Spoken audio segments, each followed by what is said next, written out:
Muy bien, buenos días. Espero que estén todos bien. Vamos a terminar con el segundo apunte que les mandé de la planificación de la fuerza. No olviden que las clases, tanto de adaptación anatómica como la clase de fuerza máxima, como van a ser las dos, la clase de hoy, o sea, la conversión y el mantenimiento como fases de Wompa, tienen que ver más que con explicar el apunte, con dar una idea de lo que plantea el autor y cómo eso se lleva a la práctica. Por eso planteo situaciones como poner el fin, como elaborar el proceso, como de dar ejemplos prácticos que tienen que ver de manera bien específica con cómo lo hacemos cuando trabajamos. Esto es propio de una clase presencial. Ustedes piensen que si estaríamos en situación normal de cursado, estas son las clases que más tiempo le dedico, porque inclusive son las que ustedes tienen dudas. Profe, ¿cómo hago esto? ¿Cómo lo hago? ¿Cómo lo planteo? Dado que la teoría, los libros publicados, hablan de conceptos muy técnicos, y lo técnico es general, universal. Por ejemplo, cuando Bompa dice que la fase de fuerza máxima, que es la última que analizamos, dura entre 1 y 3 meses. La base teórica es lo primero que estudiaron ustedes en el apunte número 1 de metodología, que es la razón técnica que está dado en conocimiento científico y en conocimiento empírico que se midieron deportistas, del tiempo que para desarrollar la fuerza máxima tardó un atleta, o sea, tardan grupos de atletas, y la investigación bioquímica de cómo se recupera un músculo. Entonces, entre 12 y 16 semanas dura una fase de fuerza máxima. ¿Cuánto es 3 meses? 12 semanas. Entonces, la teoría que los científicos desarrollan en laboratorio son las que luego los metodólogos utilizan para escribir sus libros. Ahora bien, ¿todas las fases de fuerza máxima son iguales? No, porque el entrenamiento es un proceso biológico y pedagógico. Por lo tanto, depende de la biología y la pedagogía del alumno que entrena. Entonces, ahí empieza la parte en la que los entrenadores utilizamos algo que en el área teórica hemos llamado, cuando empezó la escuela, las habilidades intelectuales y cognitivas, o sea, la capacidad de un entrenador de sacar conclusiones. Nosotros estudiamos base científica para luego aplicarla. Por eso es que desde la segunda clase de entrenamiento que están aplicando los mecanismos que se producen durante el proceso de entrenamiento, tuvo una práctica intelectual, los principios tienen una práctica intelectual, la planificación tiene una práctica intelectual. Y siempre trato de que vayan de a poco, de hecho van a hacer un caso también de fuerza, aplicando aquello que están aprendiendo, porque la aplicación nunca es directa y lineal. Vamos a suponer que en vez de entrenamiento estén estudiando en este momento medicina. ¿Por qué? Porque les gusta ser cirujanos, pero primero tienen que estudiar medicina.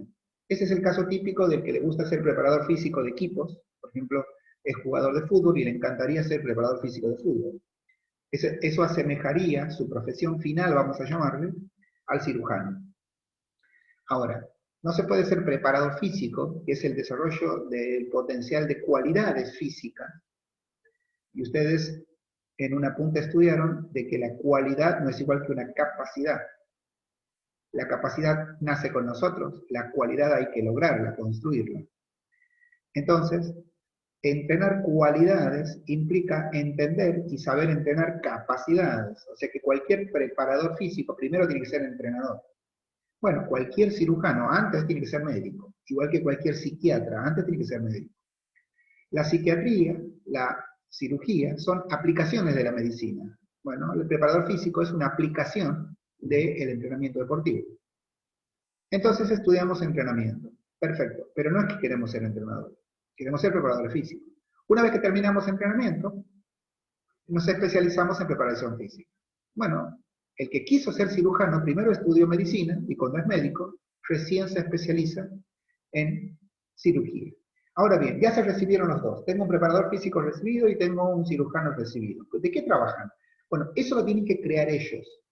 No existe ese trabajo. Por ejemplo, si él quiere trabajar en salud pública, bueno, va a ir a un hospital. Pero si de pronto quiere trabajar en salud privada, entonces se pondrá una clínica o trabajará para una clínica privada, con el objetivo de ponerse una clínica. Ahora, el empresario es otra vocación, es otro conocimiento. Por lo tanto, yo puedo ser un cirujano que me guste la actividad privada, pero no tener vocación empresaria, tener vocación médica. O sea, no me gusta dirigir gente, ni poner precios, no me gusta. El preparador físico es lo mismo. Puede armar su propio emprendimiento y ser un empresario de la preparación física, o puede trabajar para un club, o puede trabajar como entrenador personal de grupos, de entrenamiento de deporte, amateur o profesional. O sea que hay que diferenciar no solamente el estudio, sino cómo uno estudia con la aplicación del conocimiento, o sea, con cómo uno trabaja. La aplicación del conocimiento en una interdisciplina, o sea, en las ciencias sociales, se llama un producto. El producto se crea, no existe. Cuando ustedes egresan con un título, vuelvo a mi ejemplo, cirujano o preparador físico, ustedes tienen ahora que elegir de qué van a trabajar. Y cuando ustedes eligen de qué van a trabajar, siguen otra vocación. Es si les gusta ser productores de servicios, o de empleo, en este caso, que es crear un producto, o bien emplearse, trabajar para alguien que ya tiene un producto. ¿Bien? Entonces, voy a dar de nuevo los ejemplos. Me recibí de cirujano, pero en realidad lo que quiero es tener una clínica de cirugía. Bueno, me recibí de entrenador de preparador físico, lo que quiero es tener mi propio emprendimiento. Va a tener que crear un producto. ¿Qué característica tiene el producto cuando uno lo quiere crear? Bueno, que yo voy a determinar cómo voy a hacer que mi alumno cumpla el objetivo. Viene una persona, vamos a suponer ahora que estoy como entrenador y tengo mi propio producto. Yo digo, en mi producto, o sea, en mi gimnasio, en mi ámbito, voy a tener dos poblaciones. El que le gusta hacer actividad física, o sea, que le gusta moverse, pero que no le gusta seguir un plan, se llama actividad física, solo que va a tener un entrenador, por tanto va a ser una actividad física guiada. O bien, voy a trabajar con alumnos que quieren lograr rendimiento de manera específica y les gusta seguir planes de entrenamiento. O al menos, no sé si les gusta, pero sí se lo bancan, porque el resultado que quieren es ese. Entonces voy a tener dos tipos de alumnos, actividad física y entrenamiento. ¿Puedo hacer eso? Claro. La actividad física no es tan lineal en cuanto a la teoría. En cambio, el entrenamiento es muy específico en cuanto a la teoría. ¿Y de qué depende la aplicación de eso? Del cliente. Cuando yo creo un producto para venderlo al cliente. Entonces, cuando venga un cliente a mi emprendimiento, va a decir, hola, ¿cómo estás? Sí, ¿qué quieres hacer? Mira, yo corro carreras y me encantaría bajar 2 minutos. Bien. Lo primero que tenés que saber es que para bajar 2 minutos en una competencia tenés que vivir un plan de entrenamiento muy estricto, de todas las capacidades motoras, que está dentro de una estructura que tiene periodo de preparación general, especial, competitivo, donde está tu carrera, y el fin. Lo mismo puede pasar con alguien que me dice, mira, yo quiero bajar de peso, quiero tonificar y quiero sentirme bien. Bueno, le cuento que si quiere hacer eso de manera muy específica, necesito crearle un fin y crearle una estructura de trabajo. Sí o sí. Ah, porque yo tengo un amigo que sale de vez en cuando, que el entrenador lo llama y a veces entrena y a veces no, porque a veces él se queda en la empresa. Bueno, eso es un plan de actividad física guiado. ¿Y qué diferencia hay? Que en el entrenamiento deportivo construimos carga de entrenamiento. Carga, o sea, suma de estímulos que buscan un objetivo. En cambio, la actividad física, la carga se crea sola, por el solo hecho de que suma estímulos. Por ejemplo, mi alumno entrena 3 veces por semana, pero quizás esta semana entrena lunes, miércoles y viernes. Pero la semana que viene, por cuestiones laborales, personales, entrena martes, jueves y sábado. Y la otra semana capaz que entrena solo martes y jueves porque el sábado hizo un compromiso social. Y la otra semana, que sería la cuarta semana, entrena solamente el sábado porque los otros días viajó por trabajo. ¿Puede hacer eso? Sí. ¿Cómo se llama? Actividad física guiada. El entrenador nunca pudo en el mes, porque cada semana el alumno fue distintos días, construir una carga. O sea, nunca pudo aprovechar. Él lo estimulaba. El alumno se choqueaba. La recuperación y la supercompensación está dada en un día específico. Pero ese día el alumno no pudo venir. Entonces, cuando vuelve a entrenar, ya está en homeostasis, o mucho más cerca de la homeostasis. Entonces, conclusión, ese alumno, si bien está haciendo actividad física, no está entrenando de manera específica. Esa es la aplicación del conocimiento versus el estudio del conocimiento. Lo voy a llevar al otro campo ahora, a la cirugía. Los médicos, cuando se reciben de médicos, hacen un juramento hipocrático. Ese juramento implica atender a la salud por sobre todas las cosas. ¿Bien? Perfecto. El médico lo estudió, todos lo estudiaron. O sea, todos ustedes estudian un proceso de entrenamiento técnico, investigado, con evidencia científica y obviamente publicado por libros. A ustedes ni por un segundo se les ocurra que en mis clases yo doy opiniones personales. Ni por un segundo. O sea, no les hablo como entrenador, les hablo como docente. Entonces, no hay nada de lo que yo diga que lo crea en mi cabeza. Todo lo que yo digo está en un libro. Lo estudié antes que ustedes y ahora se los enseño y abajo de sus apuntes están los libros en donde pueden consultar lo que la clase dice. Lo único que hago es explicarlo y ponerlo en un contexto, que esa es la tarea del docente. O sea, la tarea del docente es facilitar el aprendizaje conceptual integral de un libro o de una base científica publicada. Bien, volvamos al ejemplo. Les decía, resulta que el cirujano, que también es médico, pone una clínica de cirugía estética. ¿Por qué lo hace? Por la misma razón que el preparador físico, que es preparador físico, pone un área de actividad física y un área de entrenamiento. ¿Por qué? Y porque de 100 personas, 60 quieren hacer actividad física, 20 harían entrenamiento porque quieren lograr un resultado, y 20 son fanáticos del entrenamiento, o sea, de vivir procesos. De 100 alumnos posibles, que en comercialización se llaman clientes, o sea, de potencial, y en economía se llama mercado, de un potencial de mercado de 100, el que puso el emprendimiento deportivo dice, y quiero atender a todos. Por eso creo un área de actividad física y otra de entrenamiento, para que todos tengan un lugar. Hasta hay lugares, emprendimientos, que crean una actividad intermedia.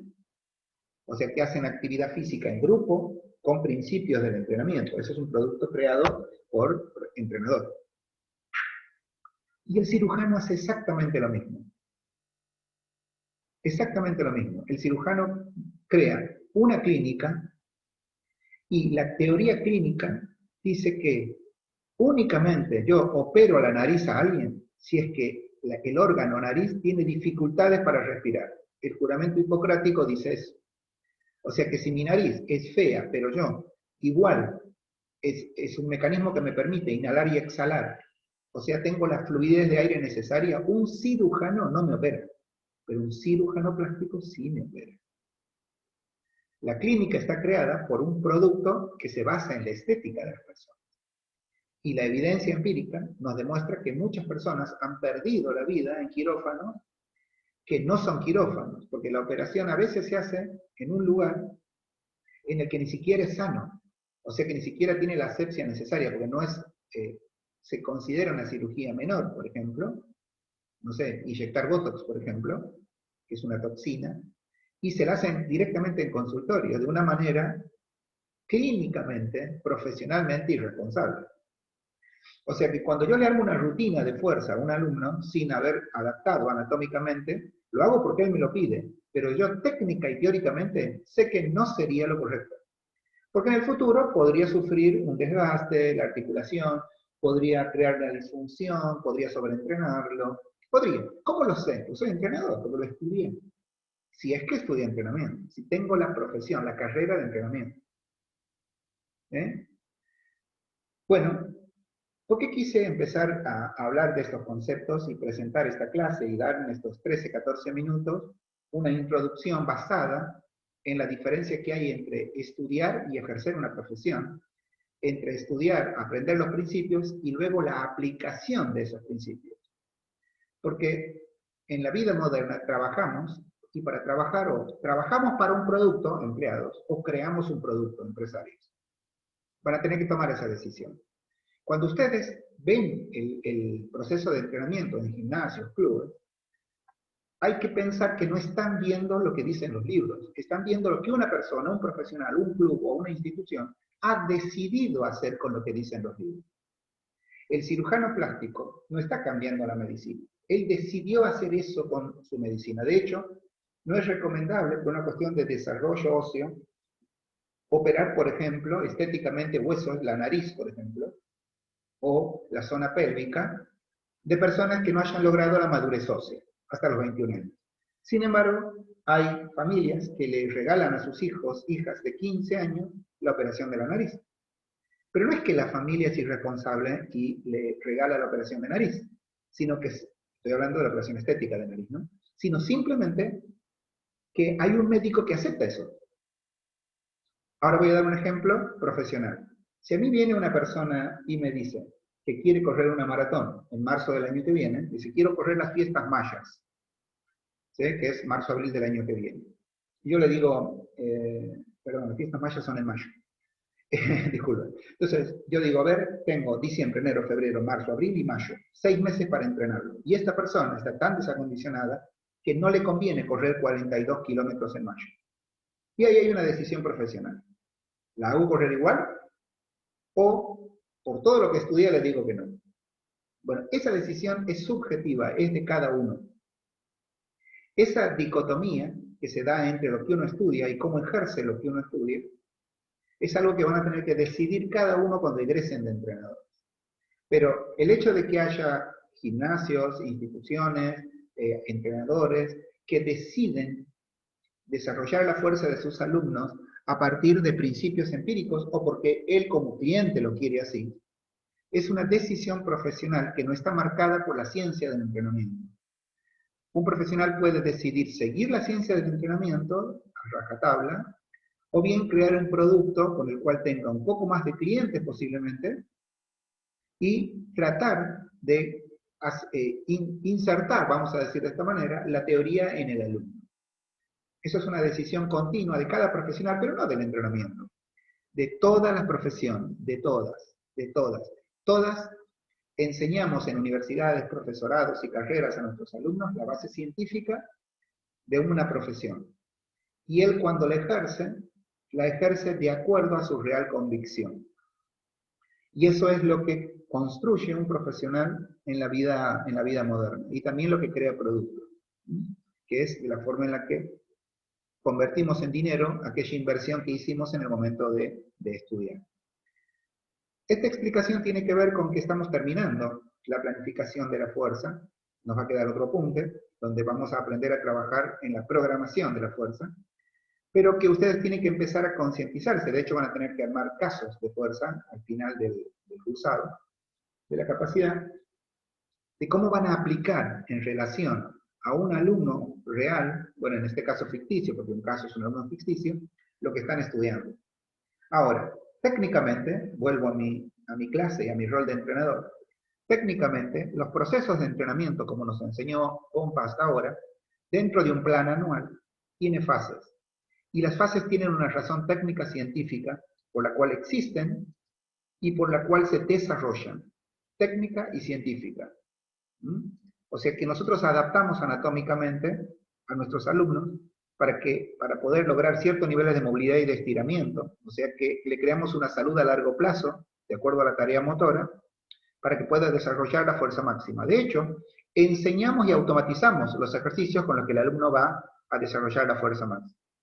Después de lograr esos niveles de movilidad articular específica, lograr movilidad articular general, después de lograr que el alumno tenga un nivel de estiramiento que permite ejecutar bien la tarea, de enseñar la tarea motora, y luego automatizarla, le tomamos la 1RM. Una vez que le tomamos la 1RM, didácticamente es conveniente trabajar primero con ejercicios regionales de efecto local y desarrollar la máxima fuerza de cada músculo que representa esa articulación. Y luego, desarrollarle la fuerza máxima pero poliarticular. Una vez que el alumno lo hizo, tiene una meta que cumplir, la cumple, entonces el alumno tiene suficiente fuerza máxima para lograr el fin planeado por el entrenador en esa etapa de trabajo. 3 meses, 6 meses, 10 meses, lo que fuera. Y va a iniciar la fase de conversión. ¿Qué es la fase de conversión? Es convertir, el objetivo es convertir o transformar el nivel de fuerza máxima logrado en combinaciones, ahí se va a transformar o convertir, de fuerza competitiva, o sea, la fuerza que el alumno necesita. No olviden que ustedes mejoraron el extensor de cadera, o sea, el glúteo, con una sentadilla, como poliarticular. Y antes lo habían hecho en una prensa, como regional. Que desarrollaron un ejercicio de manera regional primero y poli después, pero no es la forma en la que el cuerpo lo va a usar. Entonces, ¿de qué forma va a usar el cuerpo? Eso. Y eso se logra en la fase, porque los cuerpos utilizan la fuerza no como máxima, sino como potencia y resistencia. o con ambas, combinadas, como dice el apunte. Entonces yo tengo que desarrollar ahora estas fuerzas específicas de cada deporte, y eso se hace en el periodo de preparación especial, que es donde está centrada la fase de conversión. De acuerdo al nivel de potencia y de acuerdo al nivel de resistencia, va a ser la elaboración de esta famosa fase de conversión. Lo que sí, la fase de conversión tiene algunas particularidades. Primero, las dos dependen, el apunte dice, de la capacidad de ser desarrollada. O sea, ¿qué elementos biológicos utiliza la fuerza potencia? ¿Qué elementos biológicos utiliza? El sistema nervioso utiliza mucho al aparato locomotor, o sea, al hueso, al ligamento y al tendón. Hueso, ligamento, tendón y articulación propiamente dicha. O sea, ¿de qué articulación estoy hablando? Estoy hablando de una sinartrosis, de una artrosis, de una diartrosis. ¿De qué estoy hablando? De una sinovial. Depende mucho de eso. La capacidad de desarrollar la potencia y la resistencia tiene que ver la potencia con los conceptos neuromusculares. O sea, la velocidad con la que el sistema nervioso aprendió a comunicarse con el músculo y a la vez el aparato locomotor. ¿Por qué? Por el tipo de medios con los que utilizamos. La fuerza potencia, expresar la fuerza lograda con potencia implica velocidad. Y la velocidad no de todo mi cuerpo, sino de la tarea motora que pensé. En mi ejemplo para la fuerza máxima, había hablado de un desarrollo de una carrera. ¿Ven? Aquí. Bueno, la fuerza potencia, que mejora esa relación entre el sistema nervioso y el músculo, pero potencialmente lo que necesita es que esta tarea motora, que es la carrera, es una sucesión de saltos. Por lo tanto, el atleta tiene que saltar lo más veloz posible y propulsarse lo más lejos posible. Eso determina la velocidad de carrera. Con lo cual, la fuerza-potencia resume esos dos componentes. Esa es la parte que tiene que tener adaptada.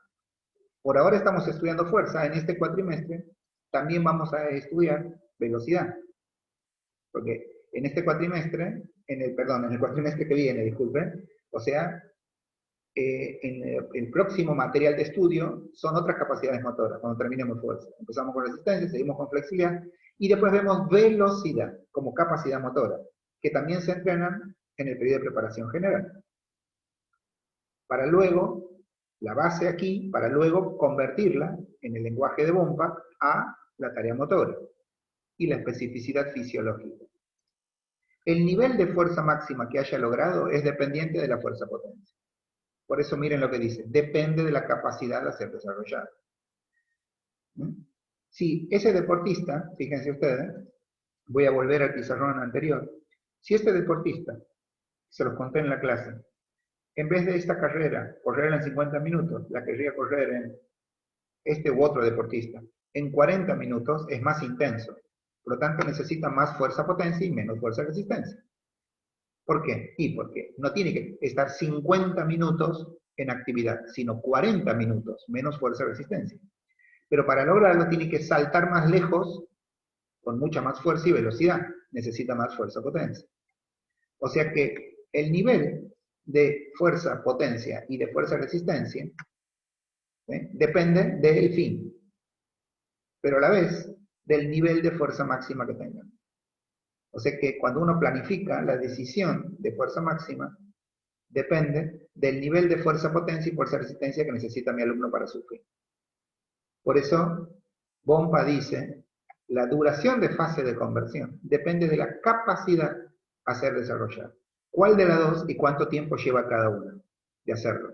Por ejemplo, si necesito buenos niveles de fuerza-potencia, voy a necesitar entre 4 y 5 semanas.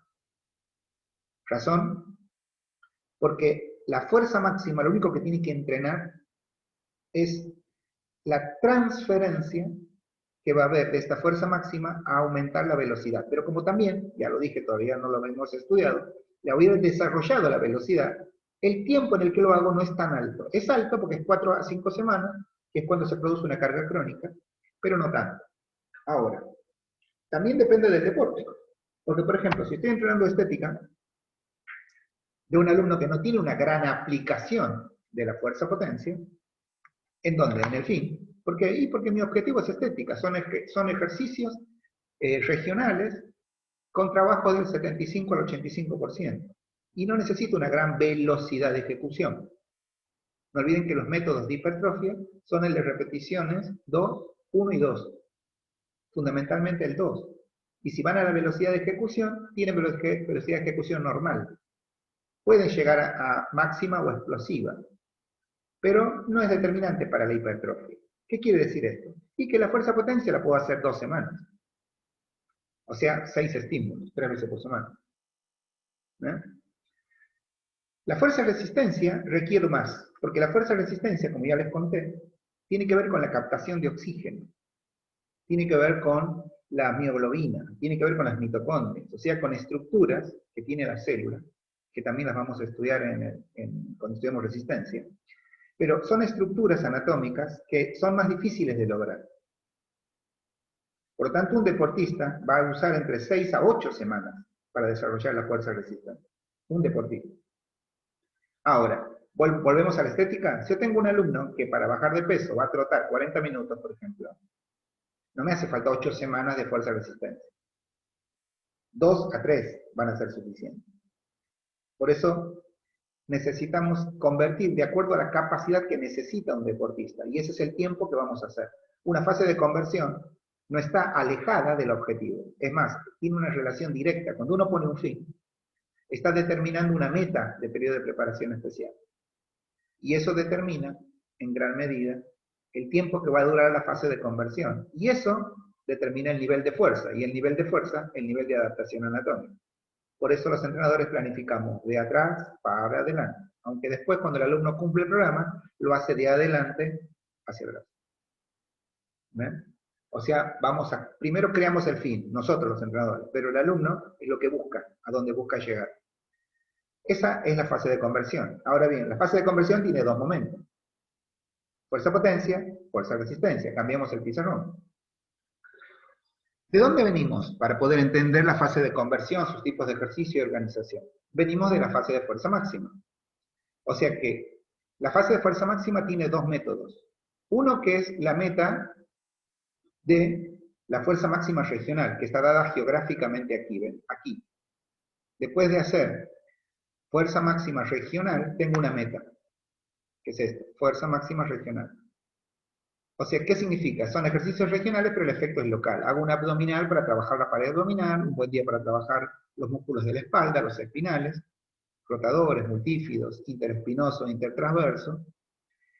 Hago ejercicios aquí para desarrollar el hombro, el press desarrollaría el deltoides medio, el press de pecho el pectoral mayor, los vuelos frontales el deltoides anterior, ¿bien? Los vuelos laterales también desarrollan el deltoides, pero el press de hombro de 90 grados a 180, los vuelos frontales de 0 a 90, perdón, los vuelos laterales, disculpen, vuelo lateral. Y después tengo el tirón de pole alto. No olviden que el tirón de pole alto me permite desarrollar la musculatura dorsal. Y también la puedo utilizar para los deltoides posteriores. O sea, significa que estos ejercicios representan músculos de las articulaciones. Por eso tienen efecto local. Eso es que ustedes a cada ejercicio podrían decir, aquí la camilla cuádriceps, obviamente el cuádriceps, los isquiotibiales, los abductores, los aductores, una prensa para los glúteos, por ejemplo, que no la escribí, creo, pero bueno, prensa para glúteos. Vamos a escribirla. ¿Ven? Una prensa para glúteos, aquí. Para los glúteos. ¿Por qué prensa? Y porque todos los ejercicios regionales son los primeros que hacemos, porque son los más fáciles para un alumno.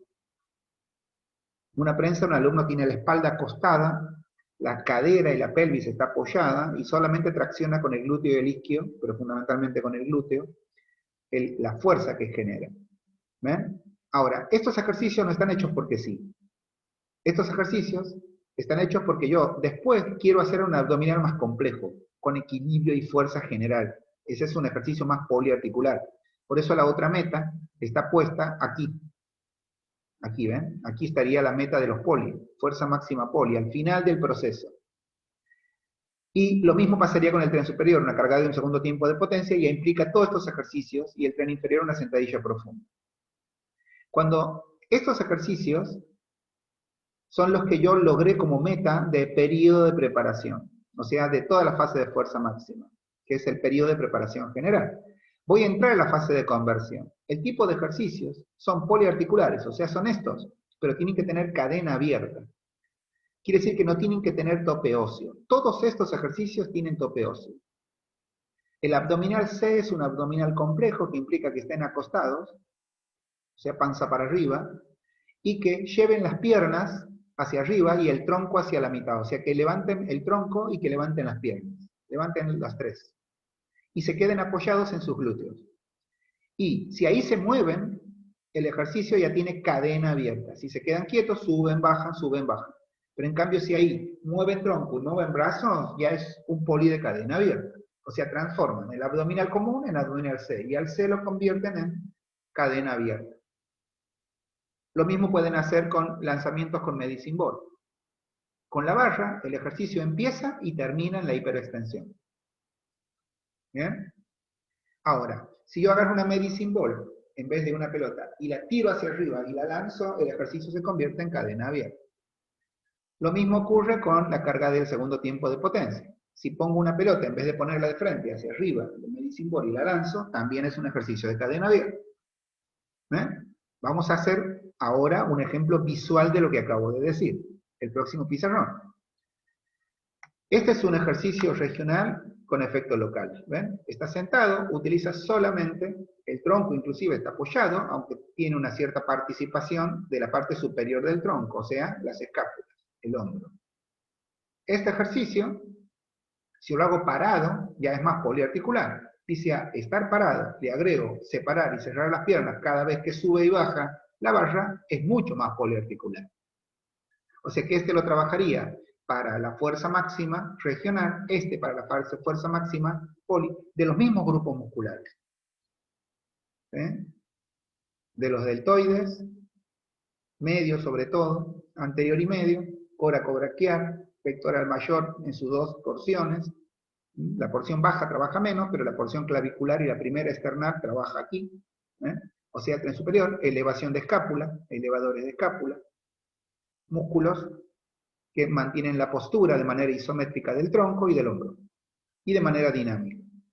Y también trabajo músculos del codo, ¿ven? Porque extiendo el codo. Ahora, todo esto es un ejercicio regional por todas las articulaciones, pero que va a trabajar predominantemente sobre el deltoides medio. Ese ejercicio lo puedo hacer poli, que es el que voy a trabajar en la segunda fase. Y ahora lo voy a convertir en cadena abierta. Los mismos músculos ahora me sirven, tanto el que trabajé en el tren inferior como el tren superior, me sirven para hacer un lanzamiento. Ahora, como la medicine ball está en el hombro, las piernas solo acompañan, no están haciendo fuerza de piernas. Entonces las piernas, porque esta medicine ball pesa 7, 8, 10 kilos, y son las que lanzo. Al lanzar el ejercicio se convierte en cadena abierta. Podríamos decir lo mismo de este ejercicio, una pec deck. La pec deck la utilizo en fuerza regional, porque también trabaja el tren superior, solo que aquí trabajo más músculos de tracción. Aquí el deltoides, aquí el pectoral, ahora sí los pectorales en general trabajan aquí, y el deltoides, pero el anterior, no el medio como antes. Aquí lo mismo. Este es un ejercicio regional, pero con efecto local sobre los pectorales. Y aquí voy a usar una polea para hacerlo poliarticular. Pero cuando bajo, flexiono la cadera y la rodilla y el tobillo. ¿Para qué? Para que sea poli. Utilizo predominantemente, porque la polea está en el hombro, en el pectoral, el mismo pectoral que aquí, pero agrego rotación de tronco y agrego flexo-extensión de rodillas, tobillo y cadera. O sea, son ejercicios más poliarticulares, que lo utilizo en la fase de fuerza máxima, en la segunda etapa. Fuerza máxima poli, fuerza máxima regional con efecto local. Y este va a ser el ejercicio de fuerza-potencia. Voy a pasar a un ejercicio en los cuales voy a desarrollar primero el concepto dinámico. Esto es una cadena cerrada, y esto es una cadena abierta, de los mismos grupos musculares. ¿Ven? Así van a seleccionar los ejercicios cuando se trate de pensar la fase de conversión. Como se darán cuenta, todo me va llevando cada vez más, porque los tipos de ejercicios tienen que estar parecidos ya al fin, casi iguales al fin. Y la fuerza de resistencia no usa ejercicios de cadena abierta, sino como el objetivo es trabajar sobre la célula, el ejercicio tiene que ser local, con efectos local. Cuanto más local, mejor. O sea, estos son los ejercicios que voy a volver a usar cuando trabaje la fuerza de resistencia. La fuerza de resistencia se trabaja casi con los mismos que la primer meta de la fuerza máxima regional, con estos. Volvemos a estos ejercicios. Lo único que le sacamos kilos, porque ya saben que los métodos, por ejemplo, el extensivo por intervalo largo tiene 30-40% nada más. Y aquí lo trabajé al 80-90%. Solo que aquí hacía 3 a 4 repeticiones y aquí voy a hacer 12 a 18 repeticiones. Hasta 20 repeticiones es el extensivo por intervalo. Esto está en el apunte de metodología. Y el intensivo es trabajar menos, un poco más de carga, 60-70%. ¿De qué depende? Del entrenamiento del alumno. Depende de cuál es el objetivo del alumno. Lo mismo con los métodos que vamos a usar para la fuerza-potencia. En el apunte de metodología están los métodos, pero están ordenados de manera didáctica aquí.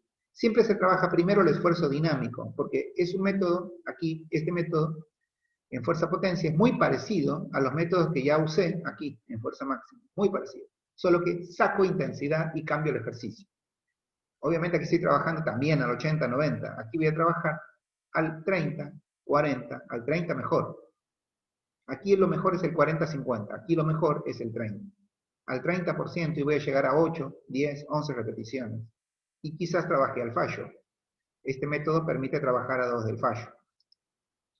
Después el pliométrico, porque el pliométrico tiene grados. Yo puedo empezar por pliometría de baja, después seguir por pliometría de media, después por alta. El método pliométrico. Y por último, el más complejo de los métodos de potencia son los excéntrico-concéntrico explosivos, o sea, los que entrenan el CEA, el ciclo de estiramiento, acortamiento. Requiere de mucha fuerza máxima, mucha. Por ejemplo, si mi alumnito, miren con qué criterio elijo el método, si mi alumnito es un alumno de fitness, nunca va a hacer este método. Pliometría de baja y media sí, método de esfuerzo dinámico siempre. Porque estos métodos, le enseña a utilizar la capacidad de reacción que tiene la musculatura. Y le crea una mejor relación de reclutamiento y sumación con el sistema nervioso. Los dos son explosivos, por eso son de potencia, los dos métodos. Alumno de fitness es necesario. Posiblemente no lo haga y pliometría de alta nunca. Un deportista de equipo, por ejemplo un futbolista mediocampo o un jugador de, por ejemplo, handball, es muy posible que pueda hacer todos, sobre todo el de pliometría de media, y este método también, pero el jugador de vóley es el que más lo hace, o el de rugby. Entonces, siempre los métodos, primero que tienen una cierta didáctica de organización, o sea, tienen una jerarquía de uso, se llama, que suele ser universal, ya lo estudiaron en fuerza máxima también, que uno requiere de la adaptación del anterior. Por ejemplo, nadie puede trabajar bien en pliometría si no tiene una buena reacción ante la velocidad de reacción que tienen los métodos de esfuerzo dinámico.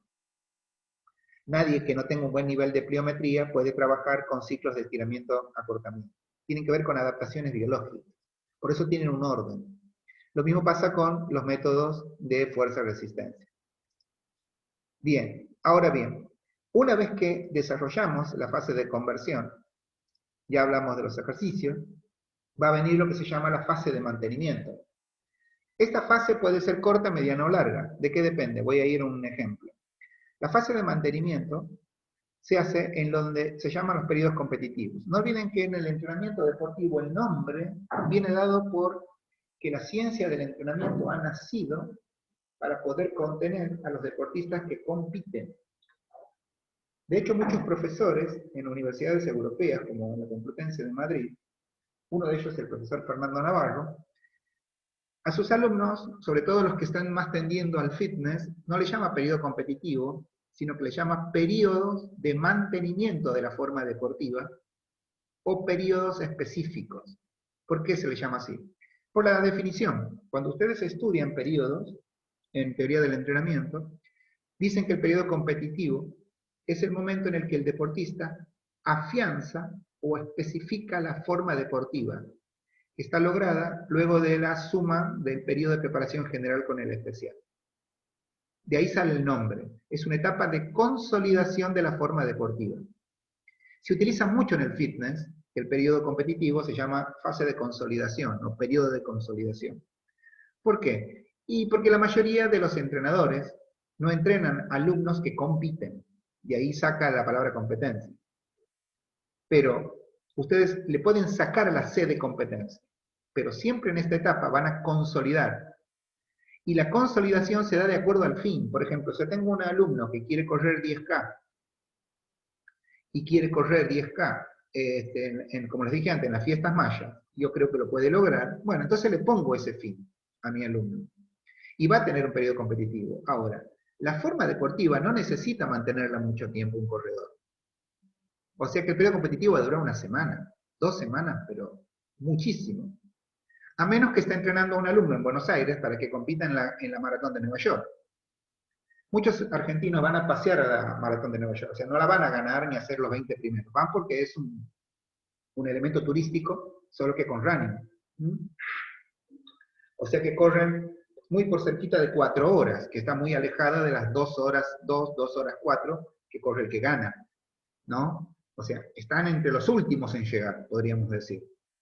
Pero van porque es turístico, es una maratón muy, lo mismo que ciclistas que van a hacer el Giro de Italia o pruebas en otros países que tienen la posibilidad económica de hacerlo, y que lo van a hacer, pero van de manera turística, o sea, no le van a ganar a nadie, van a competir nada más. Son los corredores amateurs, digamos. Pero el entrenador tiene que armar un periodo competitivo. ¿Por qué? Y porque entrené en Buenos Aires, con otro clima, entonces es posible que tenga que llegar allá 2 semanas a 3. Algunos van un mes antes a las pruebas. No solamente fuera del país, por ejemplo, si yo quiero correr la maratón de Mar del Plata en diciembre, el clima no hay ningún problema, pero si vivo en llano, los 10 o los 42K de Mar del Plata son en subidas y bajadas. O sea que yo tendría que ir 3 semanas antes. Es más, un mes antes, el periodo competitivo va a durar una fase, va a durar un mes, ya lo llevo a mi alumno en la ciudad donde vivo, en la localidad donde vivo, lo llevo a hacer lo que se llaman cuestas, o sea, trepadas, para que pueda correr en subidas y en bajadas. Le voy ya especificando la forma deportiva. Ahora, hay un caso que es en el alumno de fitness de fuerza, específicamente, que son los que buscan estética, tono muscular, que esta fase de mantenimiento, o sea, de lograr el mantenimiento de la fuerza lograda, pero transformarla en la que busco, va a ser la fase que llamamos de fuerza con hipertrofia. O sea, trabajos en ejercicios que son regionales de efecto local. La fuerza con hipertrofia se hace así. O sea, la fuerza con hipertrofia trabaja con este tipo de ejercicios. Por eso son ejercicios típicos de gimnasio. Más que estos o que estos. Son más deportivos. Estos ejercicios son bien de gimnasio.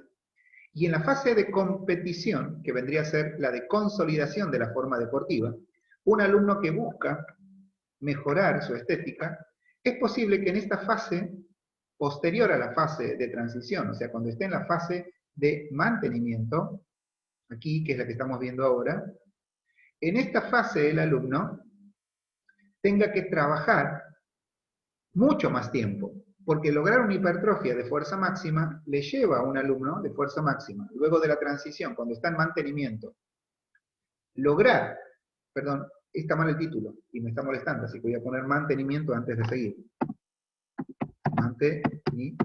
Hagan de cuenta que estoy escribiendo en mi pizarrón. Disculpas, ¿eh? La fase de mantenimiento, esta fase, va a ser larga. Ese alumno va a tener que trabajar como mínimo 8 a 10 semanas para lograr lo que él busca, que es transformar esta fuerza máxima, que ya la transformó a potencia y resistencia, ahora de especificarla para lograr la estética.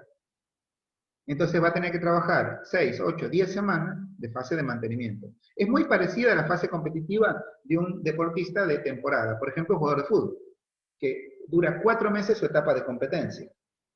Normalmente, un jugador de vóley, un jugador de básquet. Eso es la fase de mantenimiento.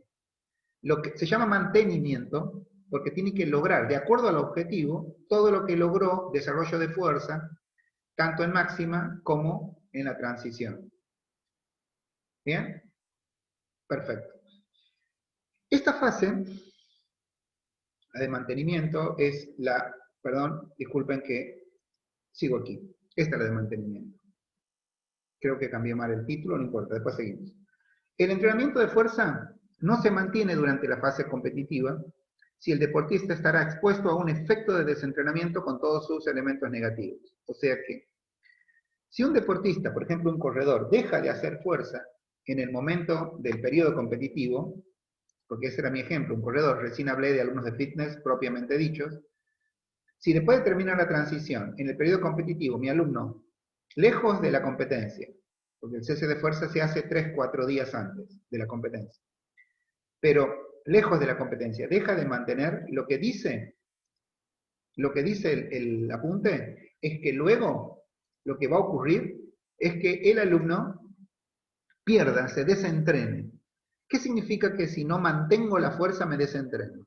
Significa, primero, como la hipertrofia implica aumento del tamaño de las fibras y sus dimensiones, si no mantengo la fuerza lograda, vuelve a niveles preentrenamiento, o sea, disminuye el tamaño de las fibras. Después pasa algo que tiene que ver con el gesto. Pierden eficacia, o sea, cuando uno pierde fuerza, el gesto deportivo, si es carrera, la técnica de carrera. Ahora, cuidado con esto. Si fuese un alumno de hipertrofia, por ejemplo, pierde la calidad técnica de ejecutar el ejercicio. Y no olviden que cuando ustedes cambian el ángulo de un ejercicio, cambian el ejercicio.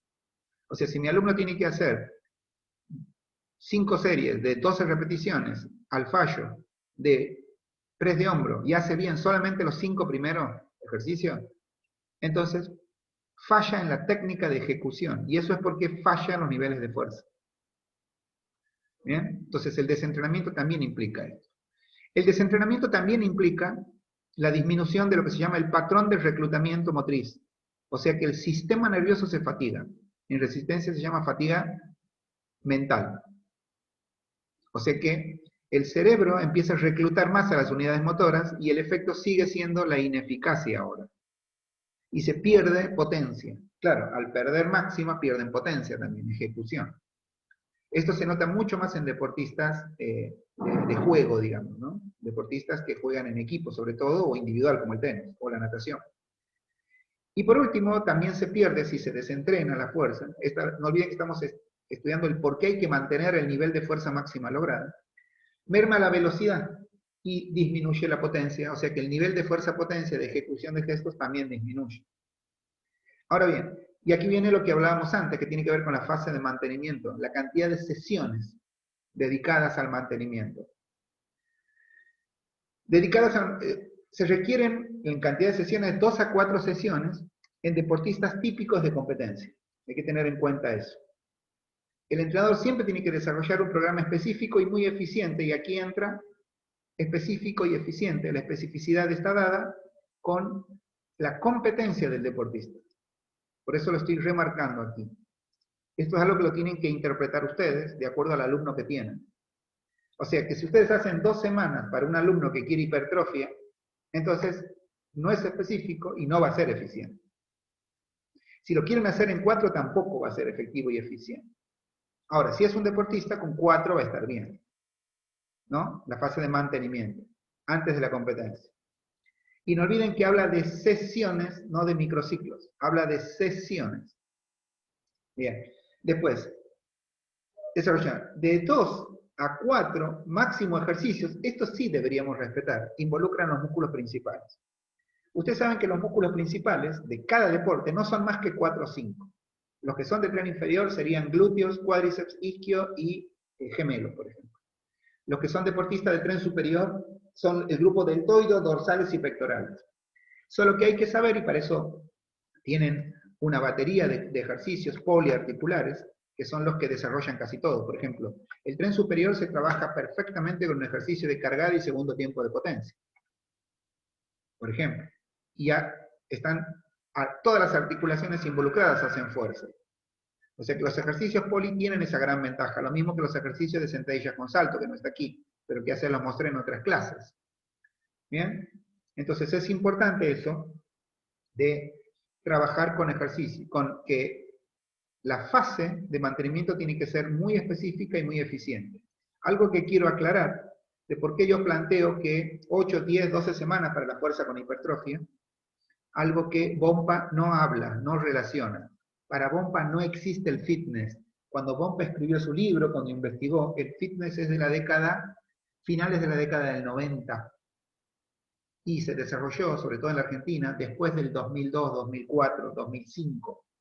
Tuvo un auge en el 2007, 2008, o sea, hace 10 años prácticamente. En cambio, Bompa escribió su libro y el desarrollo de la fuerza no habla del fitness. O sea que el fitness, él le llama atletas iniciantes a lo del fitness. Porque que un alumno entrene para verse lindo no es algo que los metodólogos del entrenamiento investiguen. Eso lo hacen las escuelas modernas de entrenamiento, sí están investigando el fitness, y obviamente sobre todo los que trabajan en fitness. Y tienen libros específicos como Colado Sánchez, que tiene un libro que se llama La fuerza en la sala de fitness, o sala de musculación. Bien, esa es la razón por la cual en los libros de Bompa no hablan de más semanas en lo referido al mantenimiento, porque la fuerza con hipertrofia como forma de fin no es del entrenamiento deportivo, sino del fitness. Bien, lo que sí les decía, cumplir la cantidad de ejercicios. No se entrena, no se mantiene la fuerza con muchos ejercicios. No se mantiene. Es más, muchos ejercicios se utilizan solamente cuando uno desarrolla la fuerza máxima regional. Porque es obvio que cada músculo que necesito le tengo que crear un ejercicio. Bien. Aquí está, recién lo borré mal porque efectivamente se refería a la última fase, a la de transición. Disculpen, estaba tan metido en mi clase de mantenimiento que dije, uy, está mal el subtítulo. En realidad no, porque había ido al gráfico nada más. Bien, una vez que mi alumno mantiene, y según el fin de mi alumno, que puede ser 2 o 3 días antes de la competencia, o puede ser 2 semanas antes, cesa de trabajar la fuerza. Un corredor, por ejemplo, cesa de gimnasio 2 semanas antes de la competencia. Un alumno de fitness, 3 o 4 días antes, nada más. Todo depende, insisto. El alumno ingresa en la fase de transición o de desentrenamiento. Esta fase sirve, normalmente, como los deportistas trabajan, centran su plan en volumen e intensidad. Lo que Bompa, primero expliquemos lo que él dice. Dice que esta meta es, que esta fase, es a través de la disminución del volumen y especialmente la intensidad. Esta fase busca eliminar la fatiga adquirida, esto es universal porque la fatiga es bioquímica y no importa si es atleta de rendimiento o fitness, durante el plan, o sea, durante el plan. Él habla de plan anual, pero durante el plan de entrenamiento. No significa un año calendario, quiero decir. Y también de repletar, es lo contrario de depletar, por lo tanto significa en bioquímica llenar, repletar es llenar, ¿bien? Las reservas energéticas agotadas.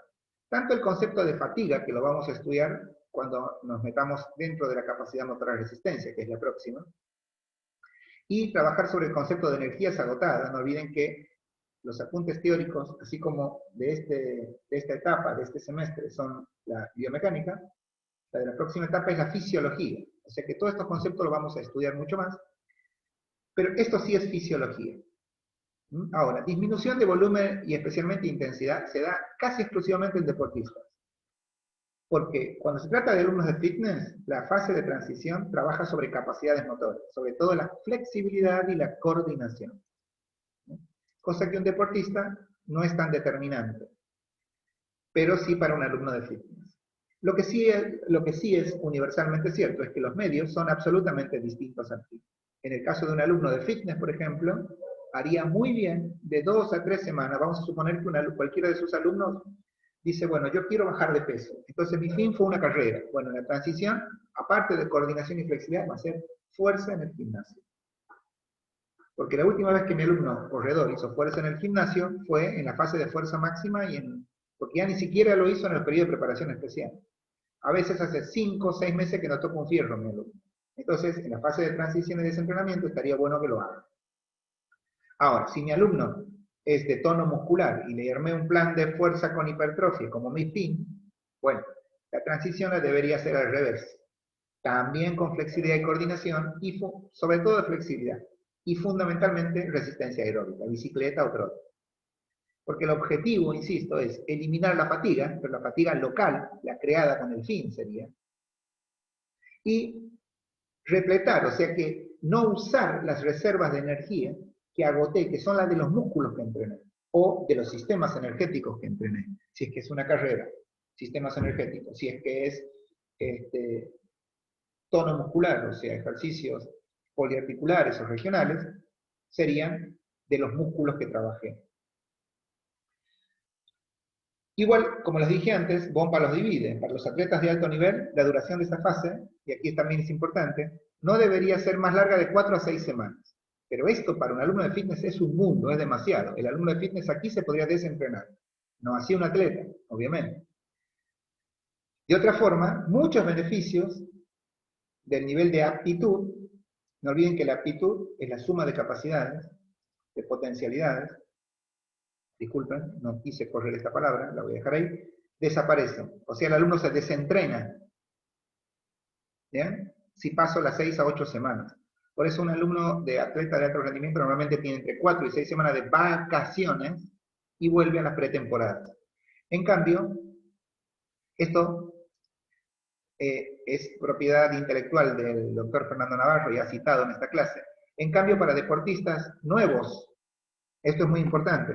O sea, atletas nobles y de bajos niveles de adaptación, porque nosotros tenemos atletas viejos, pero con bajos niveles de adaptación, les va a pasar sobre todo en fuerza.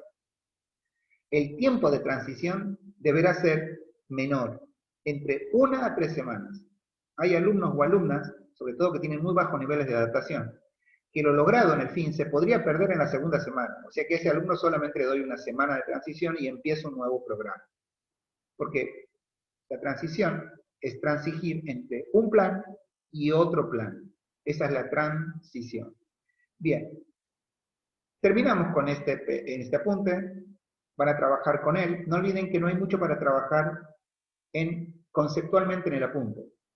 Quiero que vayan haciéndose la idea de que están trabajando, que tienen alumnos, que tengan esas dudas y les escriban, que escuchen muchas veces la clase, que tomen en cuenta cada ejemplo. Y ya la semana que viene vamos a empezar con la formación, ¿no? Se llama programación de mesos y microciclos. Gracias por la atención, que tengan un buen día.